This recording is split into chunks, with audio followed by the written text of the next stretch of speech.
All right, let's get right into it. Look, if you've ever had a hard time with money, I'm willing to bet you've been told the same old things, right?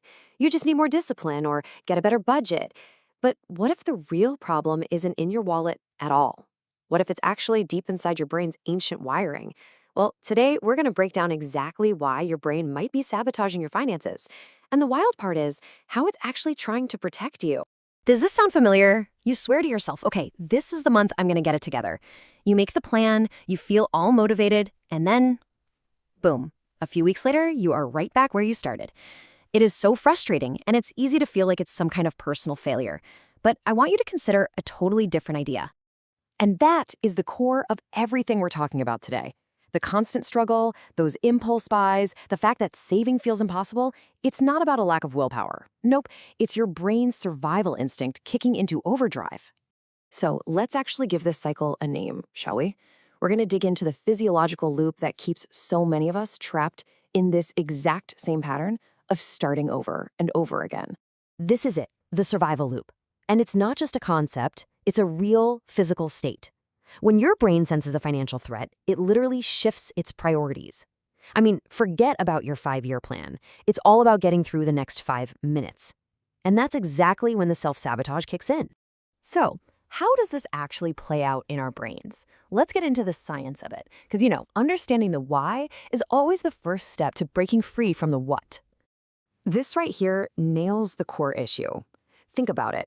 Your brain's threat detection system is ancient. It evolved to handle, saber-toothed tigers, not student loan debt. So when that scary-looking bill shows up, your brain doesn't calmly analyze the numbers. It just screams predator and hits the panic button. And there's a technical term for this. It's called an amygdala hijack. Your amygdala, which is kind of like your brain's little smoke detector, just completely takes over from your prefrontal cortex. The calm, rational CEO part of your brain. And this is what's so fascinating. It's a literal power shift happening inside your head. To save energy for that fight-or-flight response, your logical brain actually starts to power down. And all of a sudden, those long-term things like your retirement fund or savings goals, they seem totally irrelevant because your survival brain is convinced you might not even make it through the week. So what do you do when your nervous system is just completely freaking out? You look for relief, right? Your brain is desperate for a hit of dopamine, that feel-good chemical, just to calm everything down. And this is where doom spending comes into play.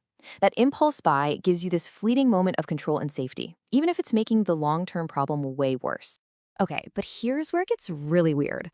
What happens when things are actually going well? Why do we so often manage to mess things up even then? Well, this next part is all about what your nervous system has learned to call normal. You see, we all have this thing called a window of tolerance. It's the sweet spot where we feel safe and capable. And this is a big but, if you grew up around financial instability and chaos, your system might have adapted to that as its baseline. So chaos might actually feel more familiar than peace. Just look at this. For a nervous system that's been calibrated for crisis, seeing your bank account grow, feeling a sense of calm, it can actually feel unsafe. It's totally unfamiliar. And your brain starts going, wait a minute, where's the fire? When's the other shoe going to drop?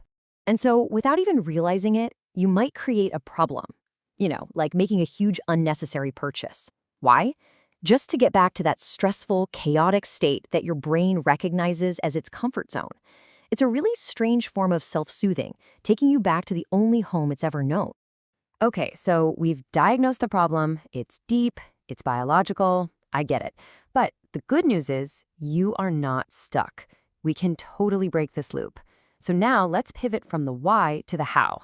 We're going to walk through 3 simple psychology-backed hacks to regulate your nervous system and start taking back control. Now, these are not your typical budgeting tips, okay?